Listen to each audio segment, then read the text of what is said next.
لا شجاعة ولا شيء، يقول والله لقد استجرت فيه وكانت يعني حالتي حالة. طبعا تسمعون بعض البكاء بصوت عالي، تعرفون هذه لماذا توضع هذه الأصوات؟ هؤلاء مجموعة متفق معهم طبعا يكونون في المقدمة قريبين من الميكروفون، يبدأوا بالبكاء والصراخ حتى يؤثروا في الآخرين ويبدأوا بالصراخ بعدهم. ومثل ما بعض المسرحيات يضحك واحد يعني بصوت عالي حتى يؤثر في الآخرين، نفس الطريقة هذه ليبكوا الآخرين. تصوير الحسين بأنه ذليل ضعيف لا يستطيع أن ينقذ نفسه، وأنه مشرك يستجير ويستغيث بغير الله. والذين تدعون من دونه لا يستطيعون نصركم ولا أنفسهم ينصرون. الله سبحانه وتعالى يصف وضعكم بدقة أيها الرافضة، أن الذين تدعون من دون الله لا يستطيعون نصركم ولا أنفسهم ينصرون. ما لكم أي حل أمام القرآن، إما أن تعترفوا بأنكم مشركين أو تتهموا القرآن بأنه فيه أخطاء، وهذا لا يتم أبدا. أقبل لعين من خلفه شاهرا سيفا ضرب العباس على يمينه وحسين. ركزوا هنا جيدا يا أخوان، هذا العباس اللي هم يستجيرون فيه، هذا العباس اللي هم يستغيثون فيه، شوفوا ايش صار فيه. ضرب العباس على يمينه وحسين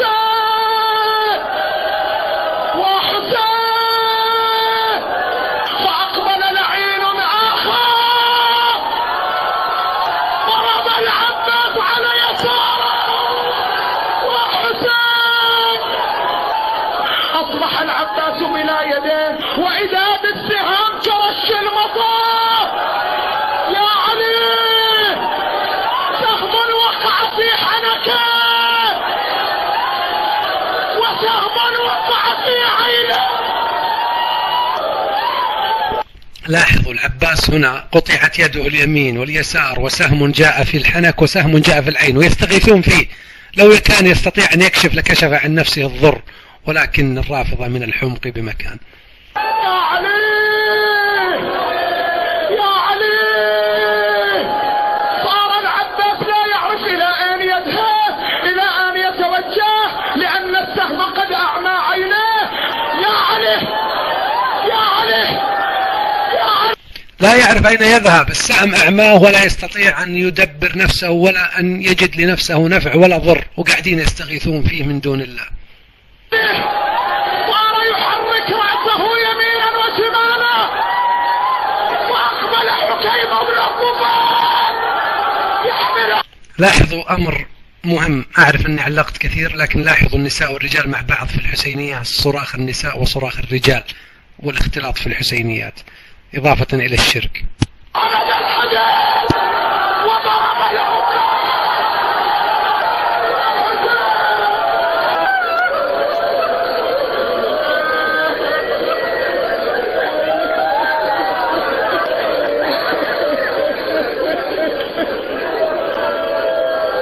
يا زهراء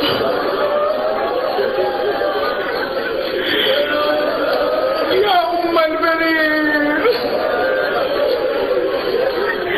يا أمير المؤمنين، لقد سقط العباس على التراب مخضوخ الرأس مقطوع الكفين. واحد من خطباء الحسين شاف العباس في عالم الرؤية، قال العباس أنا لي عليك عتاب أيها الخطيب. قال له شنو العتاب مولاي؟ قال له أنت لما جبت المصيبة ما ذكرتها كاملة. قال له طبعا العالم كله يعيش على الأحلام والرؤى والأكاذيب، وتعودوا أن لا ينصروا أنفسهم إلا بالكذب، ولكن خابوا وخسروا فدينهم مكشوف تماما. هذا الرجل الذي يتحدثون عن أنه يستجير به الحسين. انظروا ماذا حصل فيه، لم يستطع أن ينفع نفسه بشيء. لماذا يعاتب العباس الرجل في المنام؟ نسمع. مولاي ذكرتها، قال له لا اكو جزء ناقص. قال له شنو مولاي؟ قال له يا شيخ اسألك، الفارس اذا سقط من على الجواد يستقبل الارض بكفه، ولكني بلا كفه سقطت على وجهي فتكسرت السحاب في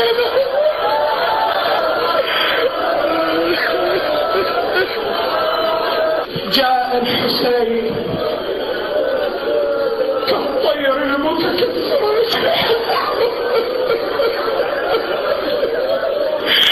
شايف شيء شلون الطير اذا تكسر جناحه شلون يمشي؟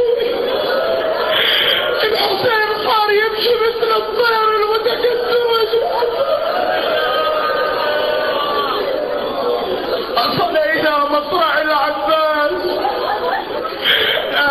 الذي نعرفه أن الحسين شجاع وقاتل رضي الله عنه ببسالة منقطعة النظير حتى قتل. ما نعرفه أنه مثل طير مكسورة جنحانه وواحد مقطع يدينه من الأكاذيب.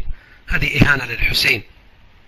الحسين لم يكن يوما مشركا، لم يكن يستغيث ولا يستجير بغير الله سبحانه وتعالى، ولكنكم أنتم المشركون أيها الرافضة، وتريدون أن تنسبوا شرككم إلى الأئمة لخداع البسطاء أو البهائم الذين يستمعون لكم في الحسينيات بأن الأئمة مشركين فيشركون مثلهم.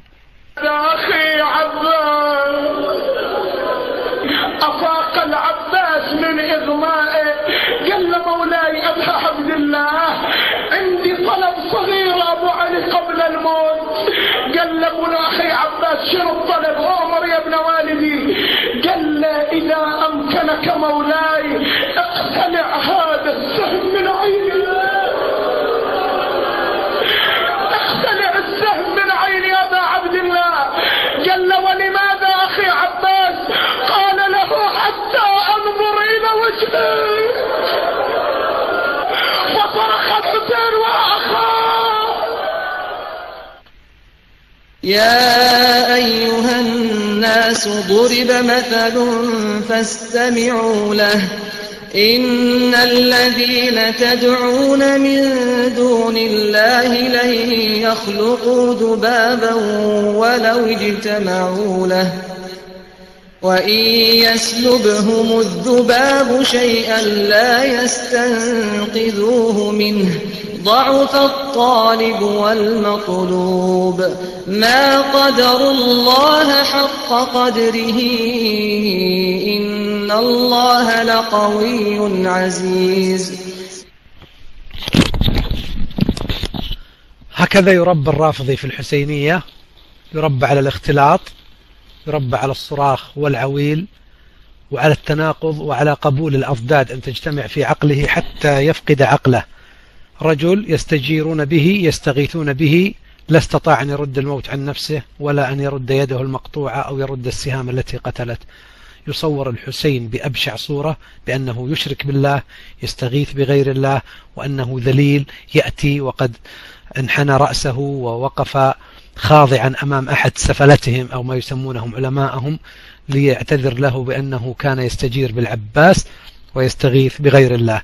تأصيل للشرك أو دعوة إلى الشرك، ولكنها تغلف باتهام أهل البيت الأطهار بأنهم مشركين. رأيت صراخ كثير على التكست، رأيت صراخ من اللطامين بدأوا يلطموا، تأثروا بالبكاء وبدأوا يشتموا. نقول لهم اشتموا قدر ما تستطيعون، فلن يؤثر ذلك فينا شيء. احنا تعودنا عليكم. من لم يحترم النبي صلى الله عليه وسلم وأهل البيت والصحابة فلن ننتظر منه أن يحترمنا أبدا. هذا التسجيل تم عرضه لتعلموا أي مصيبة أنتم فيها، لتعلموا أنكم في وادي والإسلام في وادي، بل قد يكون وادي مجاور لوادي، بأن الإسلام بعيد عنكم بعد المشرقين. لم يكن الحسين يوما مشركا بل أنتم المشركون، ولم يكن العباس أيضا مشركا بل أنتم المشركون، بل كانوا موحدين يعبدون الله وحده ولا يستغيثون ولا يستعينون إلا بالله سبحانه وتعالى، يعبدون الله وحده ولا